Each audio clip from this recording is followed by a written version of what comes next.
Well, ladies and Germans, how you all doing? This is Colin Ulrich. Nine Rangru, hello, hello, hello. And folks, today, kind of starting off our coverage for this particular week, we're over on that lovely map of Bob Orbit. Rang, who do we have, please? And with what? On the left hand side in blue, we have Shkodder playing third Fauci division with a flatline income, and on the right hand side, we have Taiga Run with a rather long and funny name playing as a Maverick income. Yeah, with that third Tankovy core, you and I were talking about this just before we kind of got started today. That means we have the IS-2 and the Sherman spam. Mm-hmm. So, what's the prognosis? How the heck can the Fallschirmjägers hold up against such reckless hatred? Yeah, the Shermans are really just quite deadly, especially on a map like this where it's nice and close quarters and a real long engagement. Fortunately for Feldjägers, I mean, you do have the Pag 41s, Poopchins, your Feldjägers, the Panzerfaust, so you're not hurting too much in close range anti-tank, but it can still be a bit of a pain. That certainly seems to be the case. Now, it looks like the main arterial kind of movements going to be up here to the north. In fact, we've seen the IL-2 already looking to take out that Fallschirmjäger MG42. And what's it, 1, 2, 3 Shermans already with a fair chunk of infantry looking to push away this early Flammenwerfer movements. Mm-hmm. Not for nothing, but I cannot help but feel, especially with engagements like that, I don't know. I'm not feeling super confident for those plucky paratroopers. No, they're pretty much going to get reeded out of that forest now, the guards and other Russian infantry being brought in to clear things up. Shkodder does have a defensive line set up north here, with a Pack 38 at least, and bringing in some anti-air because the IR2's running around and blowing everything up. It certainly is. You know, it's always kind of funny for me to always see the Fallschirmjäger or the airborne divisions kind of be a little bit less. I don't want to say beefy necessarily because that's kind of obvious right there, but the little less air power really seems to get used whenever we have an airborne division, which is always so perversely weird to me. Yeah, they're really, they're really more of just infantry divisions. I mean, it kind of makes sense. You're not like you're not doing the paratrooper thing of dropping them behind enemy lines because that'd be a bit silly in a tactical battle such as this. But yeah, I think you usually just spending that money on getting those elite infantry out because those Feldjägers can be pretty pricey at 35 points. True, and even those anti-tank guns are really not that cheap, and when you lose them to very early air power, you kind of have to be a little bit nervous about the prognosis overall. Mm-hmm. But as we kind of continue to develop here, bit of a rather surrealist portrait kind of being shown. There is a 76-2 in the north. It just continues to kind of pound German defenses pretty consistently. In fact, it's probably going to force this MG42 into being pinned, which is not going to be good with this Ogden being right next door. Yeah, this is definitely a very good push here from Taiga, just concentrating everything on its northern flank. I usually find pushing from Taiga's flank over to the other flag is actually a very good way to push on this map.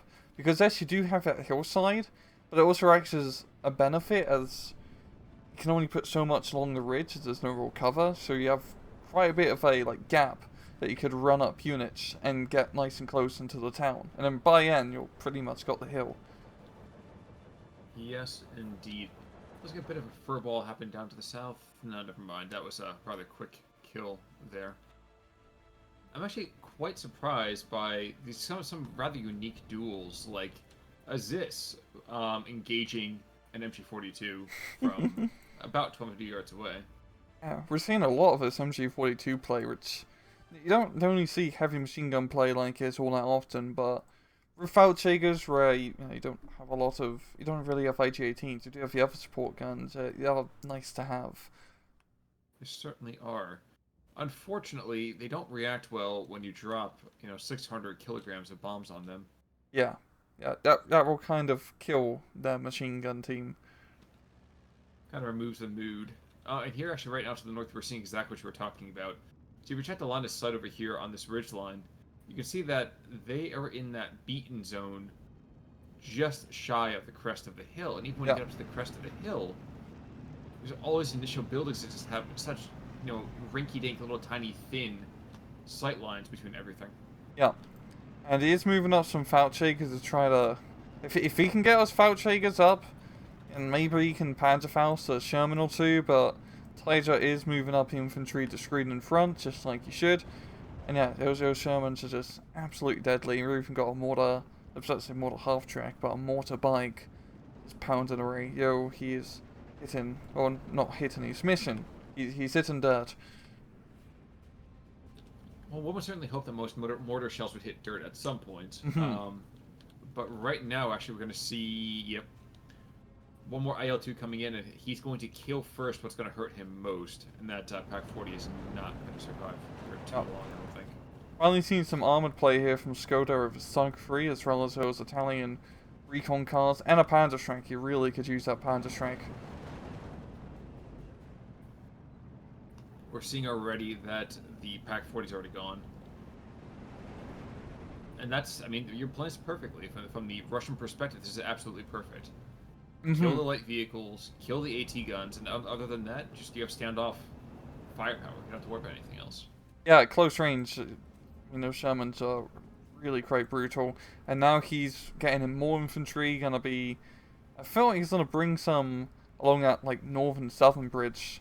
I mean, he's moving one guard DP. Okay, he's getting 2 more guard squads to reinforce, yeah.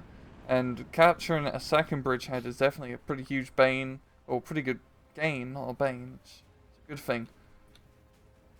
It's a bane for the thirds. But which third, we don't know. I know. There's a lot of thirds in this game, in total. Like, it's 3rd That's Armour true. Division, 3rd Mechanized Division, 3rd Canadian Division. I mean, there's too many threes. No, actually, you know what that means? If you add them all up, they're quite irrational. A little bit of math joke for you guys on Tuesday's show here, but Prime joke. oh yeah, of course. No, we are always prime, and always perfectly square. Mhm. This AP and the SPW over here doing a little bit of firepower. I mean, not going to do a whole lot really against the tanks themselves. We'll probably see it die pretty quickly. Stug actually might get a bit of revenge here and there. Yeah, I mean, he's in a pretty decent position until he gets bazookaed by a Devka. But the second Stug is going to be taking his place. Wait, were this a Resvetka? Yeah, it was a Res Devka, but he got a drop immediately when he popped out. Oh, okay, I was gonna say, somehow I missed the silhouette on that one. But you can see right now, off-map Colin coming in here, 210. This was a big enough caliber, high enough caliber, that it should be able to pressure and stop this push. Yeah, it's definitely a very good call, a very needed call in from Shkodder, especially considering his whole northern flank is pretty choke pointy. Its off-map artillery should shoot some decent damage, especially considering the Sherman is moving into position. Now, regrettably, though, this IL-2, if he gets any kind of eyes on, this is going to be the end of that rather brave Colin pretty quickly. Yeah, and does he have eyes? I don't think so. No, he's just doing a bombing run on those fights from Jaegers, and here comes the off-map, and it's gonna come in just perfectly as the reinforcements are being brought in as well. That is really good timing. Definitely giving Shkodder much needed relieved, so he can bring in reinforcements. But like you said, the trade-off here is that, yes, you get Fallschirmjägers in, and Sturmjägers as well. That's kind of rather delicious there. Regrettably, though, is they're so freaking expensive. I'm willing to trade 2 or 3 squads of infantry for year 1, because I'll win that every single time and twice on Sunday. Yeah, that's really the tough part with Jaegers is they are expensive. They are really good for the price. I mean, I was to say I have machine guns, but that doesn't matter. You got semi-automatic and fully automatic rifles with the G43s and the FG42s, which is really what does a lot of the killing for the most part. Mm-hmm. But yeah, it's really, I mean, as we've seen time and time again with ST2 infantry fights, it's just about numbers. Well, that's pretty sure why the Russians won that in the first place as well. Here comes another bombing run. Might even take out 2 with 1 blow. Well, he took out a building and a half, but... And then the Panzerstrike definitely gonna, keep his Shermans a little bit,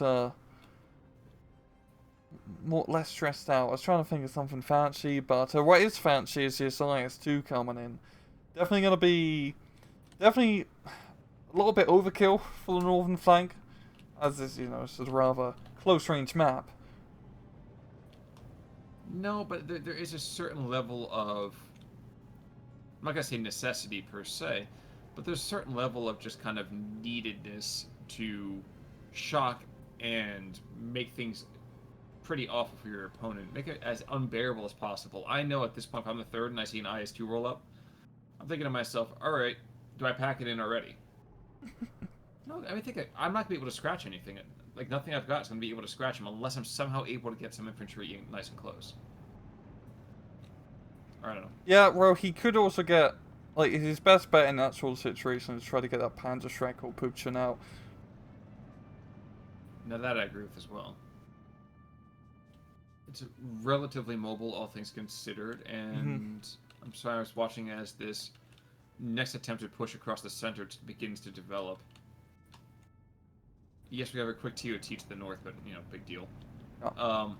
My assumption is we might see at least one of the tank with this on Niki going down here. No, so he's just engaging the tank. Will that Pack 38 actually get the kill? No, he's going to be pulling back instead of continuing to shoot.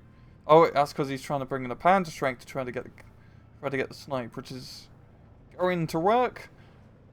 There we go. And that should slow down that push for a little bit. I mean, the infantry still, yeah, but the infantry is slower than a tank. Much slower than a tank, but unfortunately for him, there's still another Sherman that's just coming down. Yeah. From that rather grail-shaped forest clearing, so.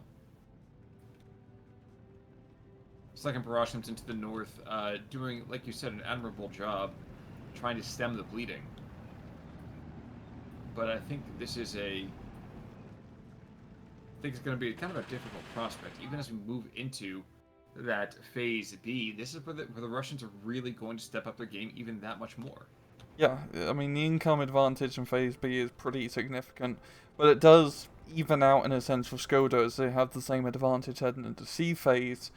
But the question is, well, will it be able to survive into C phase, as Taiga is doing a pretty damn good job of keeping up the pressure on that 915, and also on a map like this, especially with a less armoured infantry division, it can be hard to make a breakthrough because you're having to push through one of these very narrow, bridge choke points, which can be pretty costly if you don't have armoured vehicles. Very true. Now, interesting, we're actually going to see an SG-43 being brought on here to the center, looking to backstop this rather developing push that's going on here between a couple of Shermans and the latent infantry squads. But wait, there's a duck! Crack, crack! He's going for the IS-2. Understandable, but I imagine he's going to die pretty quickly as an IL-2 comes in with the 12-7s and the 762s. Enjoying IL stacks are extremely slow and not agile, so even the IL-2 can easily kill him.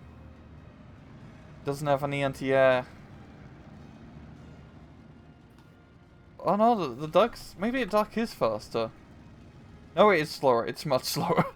Yeah, I was going to say. I mean, the IL-2 was dithering quite a bit, and he still somehow managed to catch back up. Yeah. It can be a real... It's really quite lore to take those B3s in third Taiga, especially if you come from ST-44 where they're very, very powerful. But here in ST-2, I don't think it works as well. The anti-air is usually a little bit more scary if it's set up. And if you don't have anti-air or airplane set up yourself, even just a common IL-2 or really any airplane can easily shoot you down.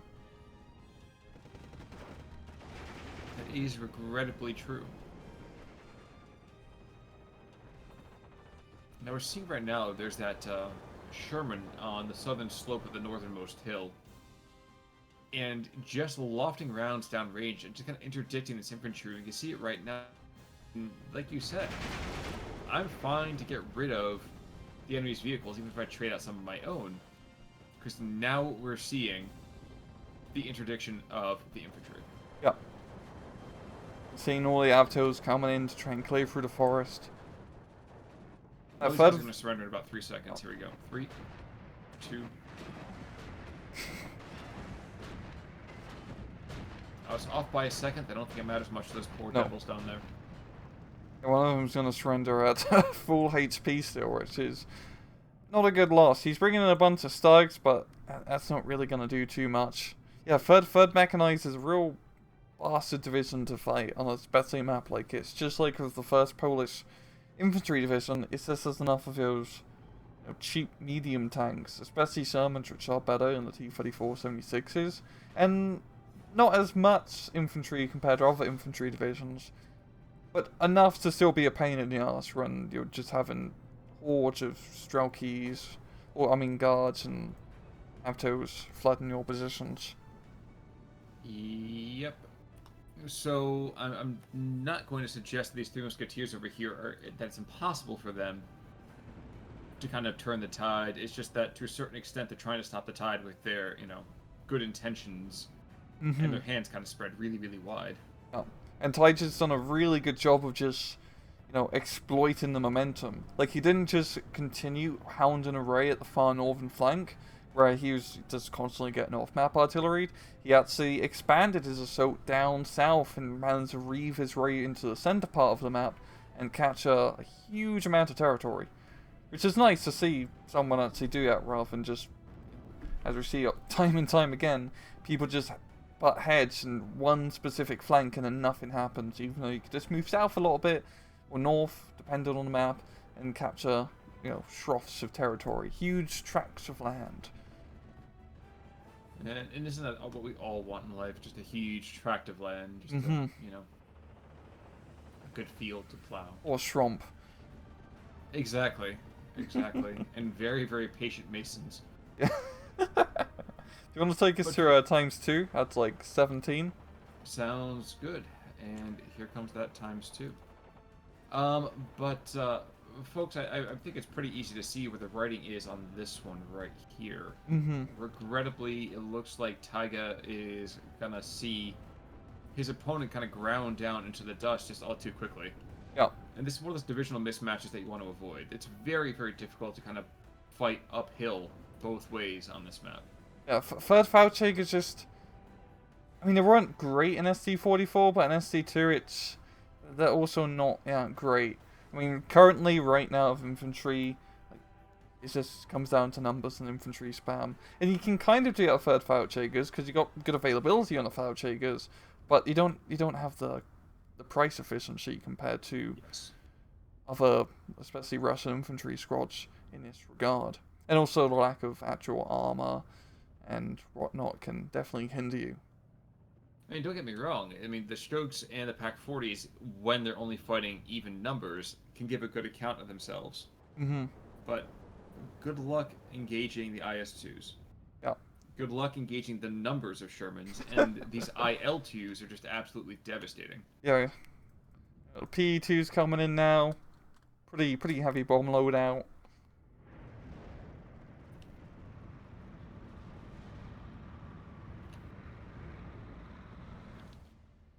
Even more so when we see things like... Oh, wait a second. Part of me thought that the PE-2 was going to go and start making some gun runs. Thankfully, it didn't quite happen.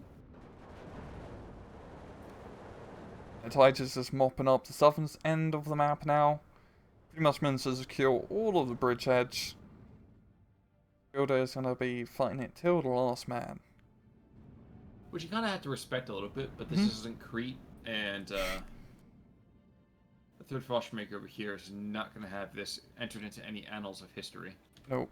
I'm going to be pretty curious to see what the KD ratio will be like at the end. It's probably going to be pretty bad. Actually, there were some Shermans that went down right at the end. I think it was a lot closer than you think.